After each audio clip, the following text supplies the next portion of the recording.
अब बात कर लीजिए नॉन फाइलर्स से मुतालिक। FBR का नॉन फाइलर्स के खिलाफ घेरा तंग करने का फैसला। नॉन फाइलर्स की कैटेगरी ही ख़त्म कर दी जाएगी। टैक्स रिटर्न जमा ना करवाने वालों के खिलाफ सख्त एक्शन होगा।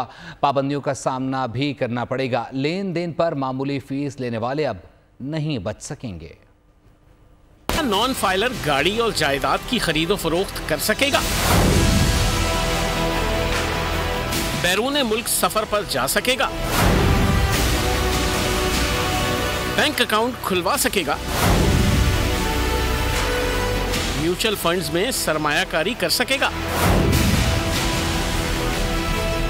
FBR तर्जुमान ने दिए तमाम सवालों के जवाब। बख्तियार मोहम्मद ने बोल से गुफ्तगू में नॉन फाइलर को नॉन एक्टिव बेइख्तियार करार दे दिया। बोले नॉन फाइलर की कैटेगरी ही खत्म की जा रही है, मंजूरी चंद रोज में हो जाएगी। मोबाइल में सिम होगी लेकिन कॉल की सहूलत नहीं। बैंक अकाउंट खुल सकेगा ना म्यूचुअल फंड्स में सरमायाकारी होगी। डेट है वो 30 सितंबर है, उसमें कोई हम इजाफा नहीं कर रहे हैं। अब हम ये फैसिलिटी खत्म करने लगे इंशाल्लाह। पॉलिसी डिसीजन हो चुका है कि नॉन फाइलर कोई भी ट्रांजेक्शन नहीं कर सकेंगे, ना वो फॉरेन ट्रेवल कर सकेगा, ना वो अपनी गाड़ी अपने नाम कर सकेगा, ना वो प्रॉपर्टी खरीद सकेगा, ना बेच सकेगा।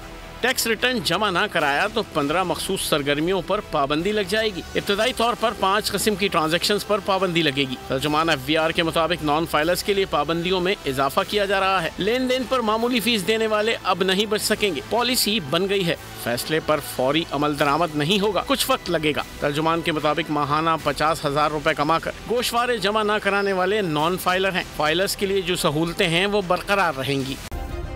सब्सक्राइब करें और बेल दबाएं ताकि कोई खबर रह न जाए।